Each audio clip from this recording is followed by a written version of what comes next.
You are now listening to In the Trench.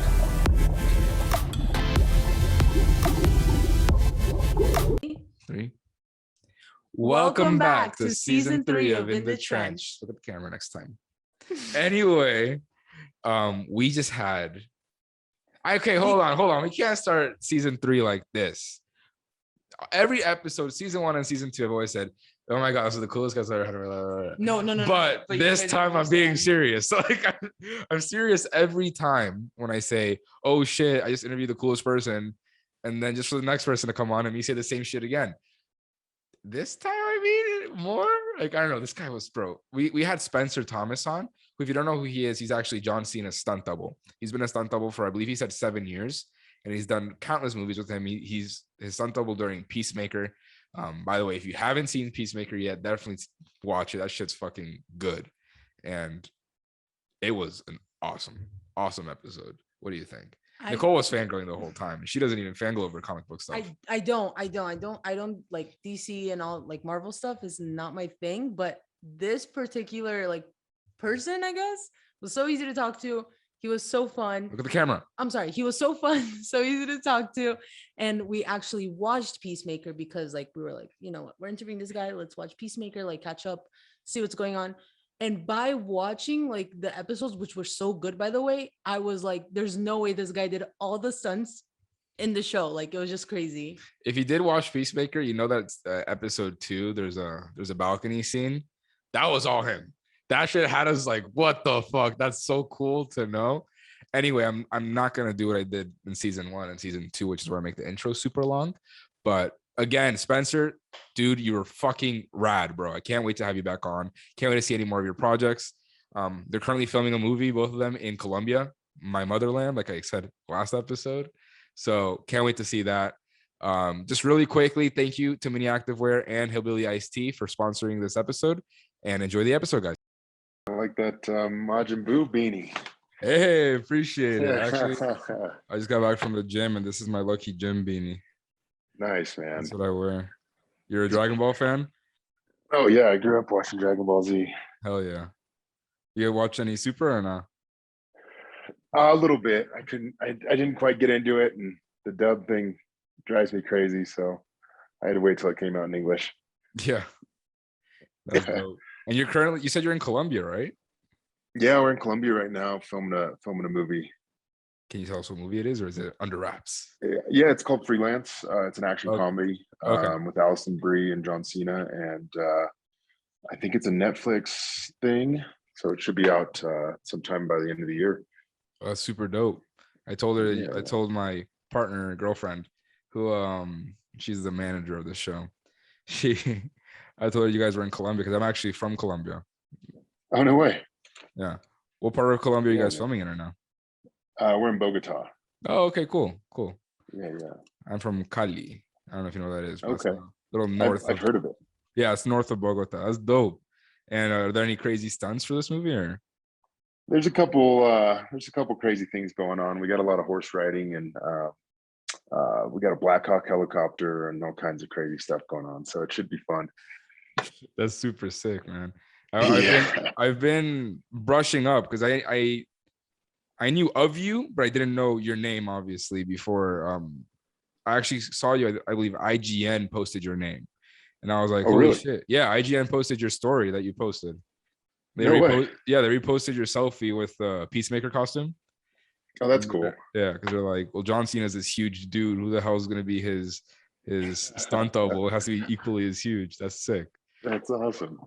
But I saw that. I'm like, oh fuck, this is like a perfect guest for my podcast. That'd be so super dope to get someone on like that.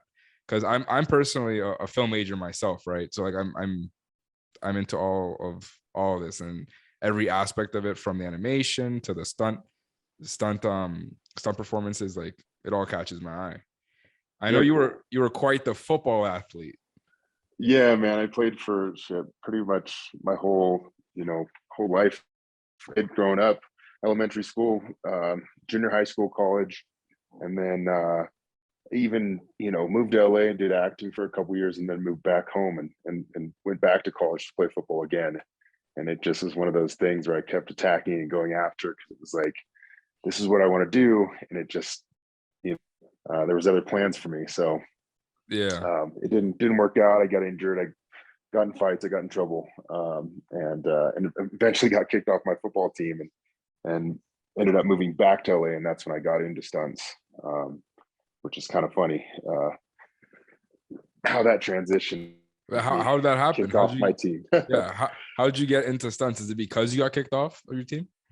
I always knew that if football didn't work out, I wanted to do film. My aunt and uncle at the time, like, and I say at the time because they're divorced now, but my uncle wrote that 70s show, and they actually casted Will Valderrama. They found, Mila Kunis. They founded all these people, and I actually met them when I was a kid and watched the show progress over the years. And I was like, well, I have connections in LA. Maybe if I move out there, I'll get some help and get into acting. And by the time I met my aunt and uncle had split, and I got no help. So I was doing extra work, and I was doing personal training, and hustling, doing bartending or whatever I could do to keep money on the table so I can keep auditioning. And it just kind of became a thing where it's like, it just became so frustrating, constantly auditioning and, getting doors shut in your face. And I was on set one day and, doing extra stuff, supposed to be just passing by the cameras. And the first first assistant director was like, hey, who can drive a Hummer? And I was like, shit, I can drive a Hummer, put me in, which should be a stunt. So in this scene, I'm driving, through a tunnel in a caravan. I got 5 other guys behind me in Hummers, and we're driving the actors into the scene, and there's, explosions going off and guys getting hit by cars. And I'm just like, holy shit, like, what are these guys doing? Like, I want to do what they're doing, and just kind of, it lit up this spark in me. And I introduced myself to the stunt guys at lunch and just kind of connected with those guys. And one of the guys, his name's Ilram Choi, invited me out. He's like, dude, like, come train with us, come hang out, come see what it's all about. And so I trained with Ilram for probably like 6 months, and he got picked up on a film. He's known for doing motion capture for all the Avatar movies. He did the first original Spider-Man movies. Ilram's been around for 25, 30 years, and he's probably one of the best stunt performers that's ever been out there, So I didn't really know who I was getting mentored by at the time until I had to look him up on IMDb, and all of a sudden I was like, holy shit, like, my coach is literally the guy, like the main guy, he's the unknown stuntman, but he's the guy that, everybody wants to be. So that was kind of a cool opportunity that I didn't even know I was having at the time until later. So once he went away, and I think he was doing like Maze Runner 2 and a bunch of stuff. And at the time, and I just kind of took it upon myself to continue, pursuing stunts. I kind of put acting on the back burner and did as much training as I could and gotten all the classes that I could, tried to, just learn on set, which is kind of a sketcy thing to do as a stunt guy, because you don't know what the situation is. You get on set and they're like, hey, we're going to have you do, a ratchet, or, you got to go off this air ram, which is like a hydraulic system that you step on. And if you step on it wrong, you could break your legs, you could, tossed in the ground, you could lose your teeth. Like, there's all kinds of things that go wrong. And as a rookie stunt guy, you don't know these things unless you have somebody on set who's either understands where you're at and that you're trying to learn, or, you fake the funk and you bullshit and say, oh, I know what I'm doing, which a lot of guys do, and they end up getting a bad rep. So I was always super honest about my skill level and what it was that my knowledge was, of the stunt. And if I didn't know what I was doing, I would ask questions. I would always, kind of be like, hey man, like, give me some pointers. I wasn't ever afraid to show that I didn't have the full knowledge, and I would never say that I could do something that I couldn't confidently do, So I think I learned a lot just being on set, and before I was a stunt guy, I was an extra. I worked as a PA, I worked as an assistant cameraman, I did some electrical stuff, like, just kind of trying to learn every aspect that I could and make money at the time. But what I didn't realize is that I was gaining all this knowledge of every department, and over the years, you work closely with the wardrobe team and the hair team and the makeup team and the special effects, all these guys. So you you get to learn, if you pay attention, everybody's department, what they do, how important it is. It's not just a one-man show. It's not just the lead actor. It's not just the director. It's not just the stunt double. It's everybody. So it's been a cool experience, man.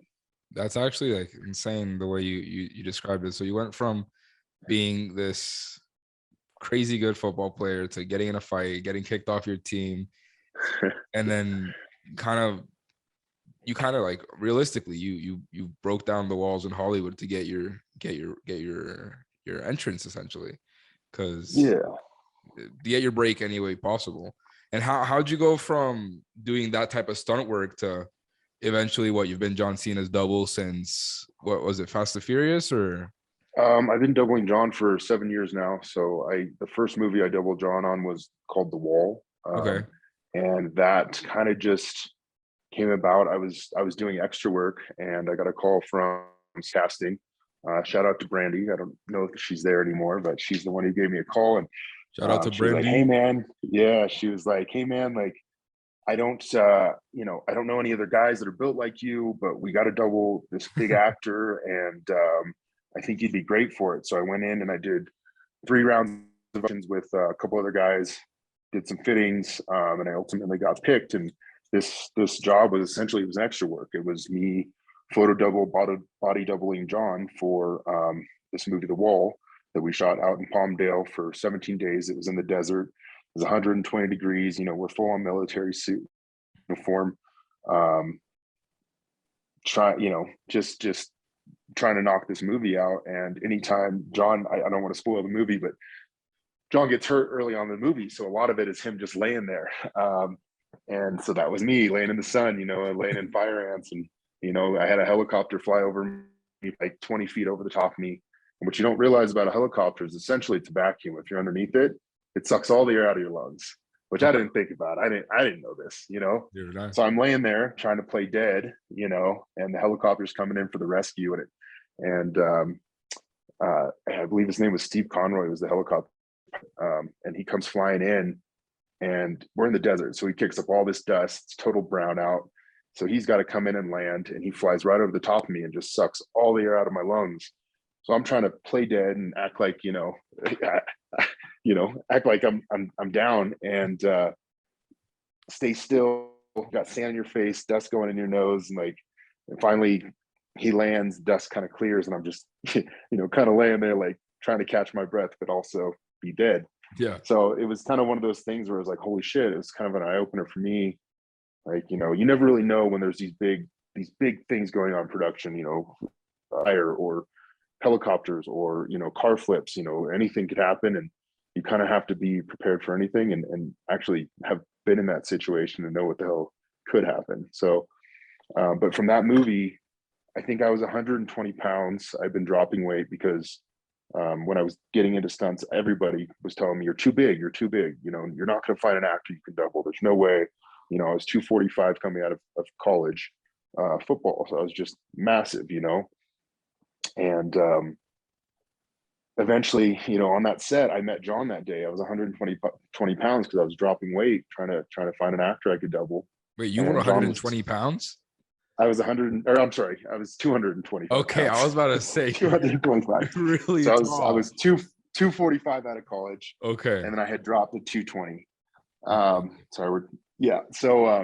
And I met John, he was 250, and I was just like, holy shit, man. If I, gain my weight back, I could literally double this guy. Like, this could be my guy, And so that movie kind of just, it happened. In 17 days we shot it, and me and John took a picture together.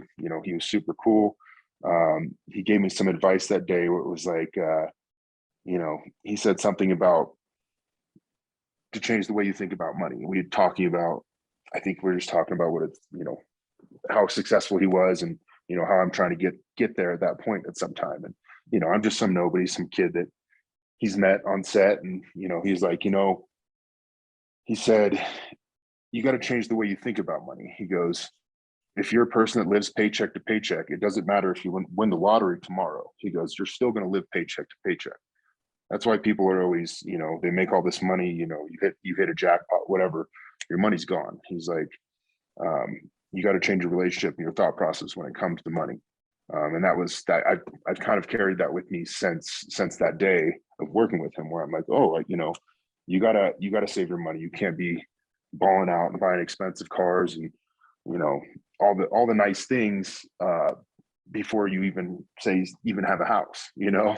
Yeah. So that was kind of like a realization for me, where I was like, okay, you know, and I hadn't been making that much money at that point in time until, you know, a couple of years later, I'm rolling with John on film to film, and I'm like, okay, I got good cash flow coming in, but I've held true to that, where I don't buy unnecessary things. I still have the same 2005 GT Mustang back in my house. You know, like I'm not that guy to go flex and, you know, buy watches and jewelry and all those things. So I learned a lot. I've learned a lot from John over the years, but after that movie in Palmdale, we kind of did like 2 commercials back to back together, which I just submitted for. Every time I'd see John was doing something, I'd submit for it and I'd get the role.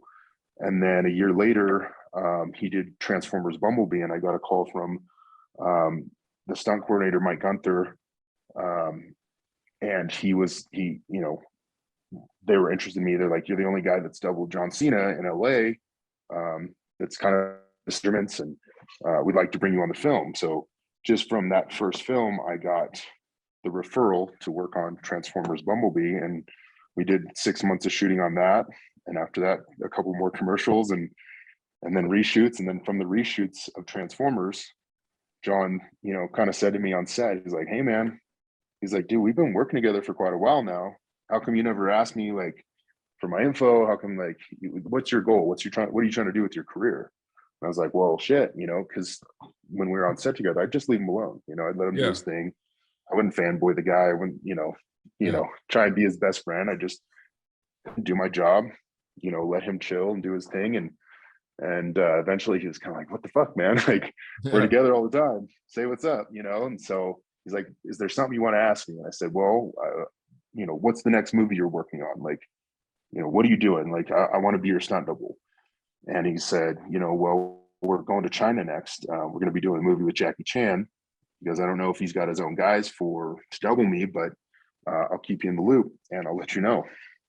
And so I was like, holy shit, you know, yeah, I'm down. Like, let's go to China. Let's go to China. Let's fight Jackie Chan, you know? So a couple months go by and I don't hear anything. And it's kind of like, what the fuck? So, and then all of a sudden I get this random email and from China, and it's the translator, and she's negotiating rates with me. And it was kind of surreal. 5 months later, I'm in China and I walked in the gym and John's standing there. He's probably 15 pounds lighter because he's been working out for 2 months before I got there.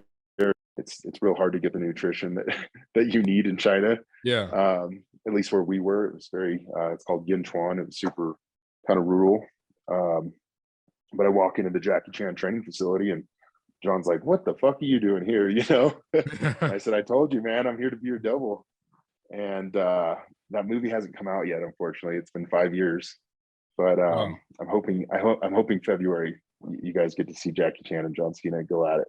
Is it going to be like a straight to streaming, or is it going to be like select TV? I think it might be a Netflix or a Hulu thing, but you know, it's been so long. They're just trying to work out. I'm sure they're trying to work things out. So, but so realistically, John Cena was kind of the one to rope you in. For as much as you wanted to be his stunt double, he kind of be like, you know, hey, yo, speak up. Yeah, man. He said to me, he said, fortune favors the bold, you know, ask the hard questions. And I was like, well, you know, can I work for you? Can I be your guy? And he's like, well, you know, he kind of gave me the test, and China was the test, and we did 6 months there, and towards the end of the film, you know, we got to fight Jackie Chan, and we got to do all these crazy stunts, more stunts that I'd ever done in my career up until that point. And that was actually you fighting Jackie Chan, though, because I know Jackie does his own stunts. Well, Jackie does a lot of his own stunts. Yeah, totally. And John does a lot of his own fighting too. Like when it comes to fight stuff, he's all about it. He wants to do it. He's in the guy, like, will literally work on a fight and create a fight with the stunt team for 2 weeks and rehearse it over and over and over again until it's perfect. And also John for like 20, 30 minutes, and he knows it. Like it's pretty incredible. So it makes my job real easy, because training actors sometimes isn't the easiest thing unless you got like Keanu Reeves or somebody who's amazing with their craft, or John Cena, you know. So he's really down to, you know, get in and do the hard work and do the training, but it doesn't take him long to memorize these complex moves. So a lot of the stuff, if you watch Peacemaker, you'll see pretty much all those fights are John. Yeah. And you know, they'll pop me in for some stupid, you know, So I was going to ask you about that. I'm glad you brought up Peacemaker, because yeah, believe it or not, I actually hadn't seen it until I saw your post, IGN's post about you. And I'm like, holy shit, you know what? I'm going to watch it. Because I don't know if you know about the whole Snyderverse controversy, all that stuff that's happening kind of in the world of DC. There's like this civil war going on.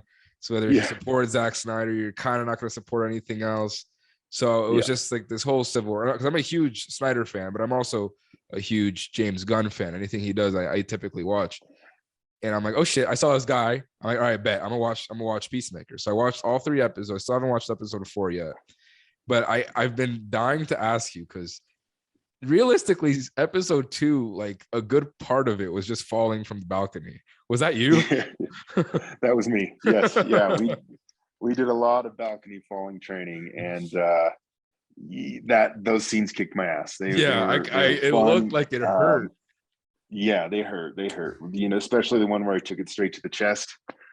That was one of those stunts where you just got to commit, and you just gotta go. I think. Were they padded, or were you literally landing on concrete? The railing probably had probably a 1/4 inch of padding, but and then I had like what did I have underneath? I had put like a chest plate into my chest, because I knew I was going to my sternum, and I'd done it on rehearsal already without. So, you know, and I've had a bruised sternum plenty of times before. So I was trying to avoid that. But you know, it's one of those things where if you oversell it, you know, you're going to go to your ribs, and if you undersell it, you're going to go to your teeth. So I was just trying to avoid that and hit the sweet spot, and luckily the 3 times that I did it, it worked out. Yeah. So that's crazy. But I had an amazing rigging team. My rigging team, you know, it's one of those things where it's a happy medium. I'm on a wire on that just for safety. If I miss the railing and I plummet to the ground, they can stop me. But right at the last second, they'll 10-foot free fall. Yeah. They'll give me a decel right at the last second, so I don't take the full body weight impact. But it's one of those sweet moments where it's like, if they give me too much, I'm not going to hit the red fall. If they give me too little, I'm going to probably break my sternum. So, you know, it's that sweet, you know, they have to time it perfectly. And just by watching, you got the button, and he hits the button, he hits it again, lets me hit, and then releases me. And I'm, you know, luckily it worked out. But you can see in the final take, I knocked the wind out of myself. Shit looked like it hurt. My girlfriend, she's over here freaking out low key, because it's super cool that you did that. Go ask your question. She has a question. Sure. I wanted to know the season episode 2, if that was you that went through the wall when she threw you through the wall.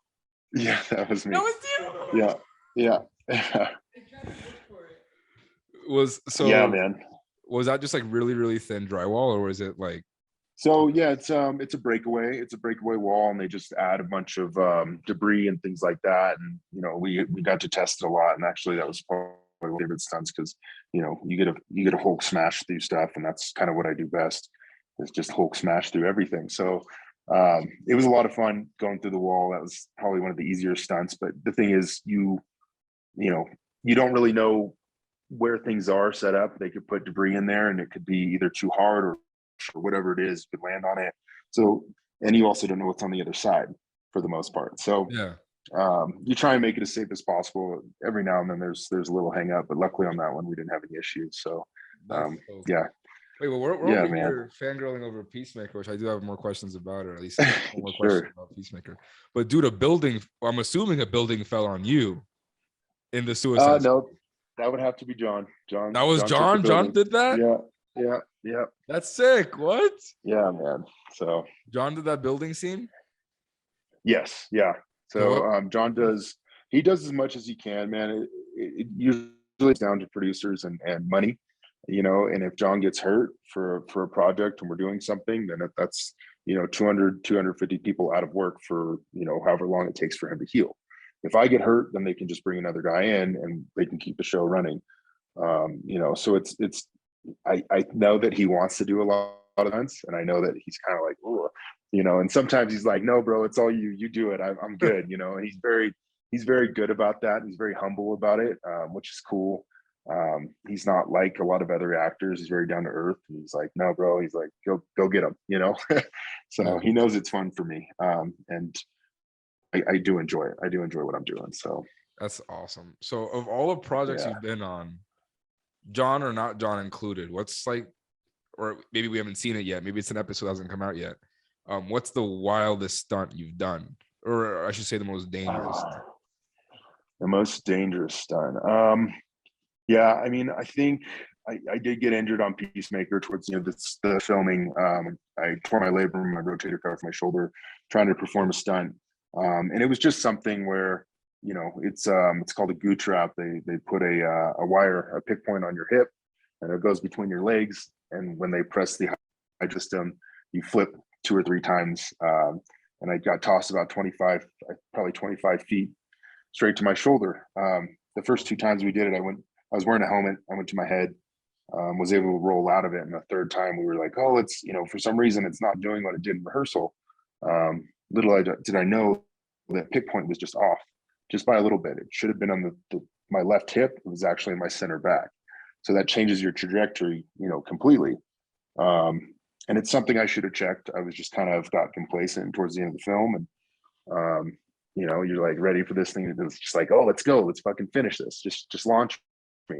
And I should have taken my time and checked. But yeah, that one put me out. So that was probably, I'd say it's pretty dangerous. You know, you could just go straight to your head and break your neck. And there's a couple times where I almost did. But I would have to say, I think the balcony jumps were pretty gnarly. I did something on the jet that I can't really talk about, but wait, would you say you did something on a what? I did one of the stunts I did on the Jackie Chan film that we did. Kind of almost got me killed, but I'm here, and Jackie actually saved he corrected. It was a driving sequence, and he corrected last minute and pretty much saved my life. And then the second take, we nailed it. So I wish I could talk more about it, but you got to see the movie. And I don't know when if it's coming out. I think it's going to be called Fubar. I believe it's going to be called Fubar. It should be on IMDb. Okay. Fubar. Oh, Fubar. Like I think it's a military term. I think it means fucked up beyond mission or something like that. Okay. Fubar. Something like that. Yeah, no, I'm gonna watch it. I have a question that I've always wanted to ask someone, because I know there's one thing being obviously, you know, the actor, and one thing being the stunt, but you both get the exact same costume. Can you keep it? Are you keeping it? No, unfortunately not, man. The pants alone were $45,000 to make. I can't imagine what the helmet was, you know, or the upper piece, the way that the, you know, props to the costume designers for the way so that tight. The top looks so tight. They had zippers on each side of underneath the armpits, and then a zipper down the middle of the back, and then around the whole lower body, around the abdomen of the shirt had like almost like bra strap connectors. And then on the pants they had bra strap, the other half of the bra strap. So you would literally strap your suit, and you couldn't get out to go to the bathroom. You had to have somebody help you. So it was skin tight. Luckily it was warm because we're filming in Vancouver and it was freezing cold most days, so it was almost like wearing a wetsuit. And then the other half, the flip side of it was, you know, it was almost like having you know, some kind of, you know, throughout the whole filming was nice, other than the naked fight, you know. So that was you? Well, I did some of the underwear fight. Yeah, so I did a couple scenes, a couple of the you know, getting thrown through the walls or getting smashed into tables, things like that. What about when he got cut up, when she was cutting him up with that knife? No, that was all John. So, you know, and I don't know, I guess I can tell, but and that's good that nobody can tell that it's switching in and out. And I think that's the goal for a stunt guy, is you don't want people really to know it's you. It's almost like back in the day, which how it should still be, is you'd pride yourself on people not knowing that you were the double for an actor. If they watch the film, they'd be like, oh, the actor did everything, you know. And that's kind of the goal, that, you know, and that's why I don't try and I post a couple things on Instagram and Nah, stuff. F that, man. I'm I don't- telling everyone. Yo, I'm John Cena's Yeah. double, bro. Yeah, but you know, these people aren't paying my bills. John Cena's Of- helping pay my Of course, bills. So of course. I'm gonna stay loyal to him, and you know, and he's the action star, and No, of you know, course. I plan to keep it that way. So Yeah. Yeah, we'll make sure to we'll not post this video. I'm kidding. no, No, dude. I'm joking. I mean, What I was gonna everything say I'm is saying I know because I know they offered Ben Affleck to buy the Batman suit, and it was like $100,000 if he wanted it. I would have done it right there. I Sure. would have done it. Yo, if I'm Ben Yeah. Affleck and I'm getting paid $1 million for whatever it was, I'm buying that suit. Absolutely. He didn't though, which was crazy to me.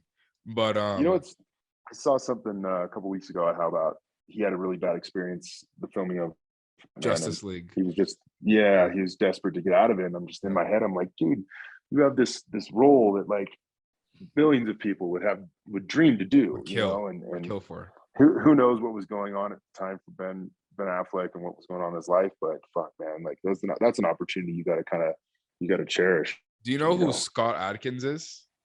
I do, yeah. He his audition for the Batman got leaked, and he was auditioning for Batman before Ben Affleck, like at the same time for that same Batman. Holy shit! If you look at that audition, like I love Ben Affleck and I think he was a great Batman, but Scott Adkins looked so sick. Like his audition was Scott nuts. Adkins is another kind of animal, man. That guy can move. He can do it all, and yeah, you know, he's an impressive. Yeah, he's an impressive athlete, man. That guy. It'd be nice to see him in more action roles. Sure. Well, bro, I really appreciate you coming on. I have one last question before I end this. Have you kept anything? You know, it's so hard. Because that'd be like my number one thing to do. Like I'm just looking for something I'm stealing something. It's one of those things where you have to do it the right way. If you want something, you have to ask for it. And a lot of the times there's reshoots and there's things like that. So if you have something and they need it later, it becomes an issue. Or if you steal something, you know, you're right there that you lose your trust from, you know, your director or whoever you're working with. So I do one of my good buddies who actually worked with us on Peacemaker. His name's Alex Kiskovich. He's Ryan Reynolds' stunt double. So he did all the Deadpool stuff. And he got to keep one of the Deadpool masks and two of the swords. But he asked Ryan Reynolds, and Ryan Reynolds was like, "Absolutely, here, have this," and he gave him all this. So I think ask John Cena for the Peacemaker helmet. I didn't have the balls. Yeah, I didn't have the balls to ask for the Peacemaker helmet. But if we do a season 2, you better believe I'm getting one of those things. Oh, is there anything? Is there any conversations? I'm hoping so. It's it's doing so well right now that I can't see it not having a season 2. But we have so much on for this year and coming up that I just don't know when he's going to be doing it, you know, or when, I don't know when we would have the opportunity. I don't know where I heard, but how many episodes is this season? Is it 9? It's 8. 8. Yeah. Okay. Yeah. Okay.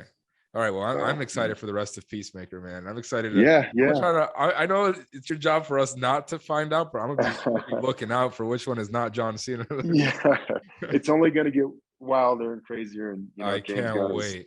Freaking amazing, and so check it out, man.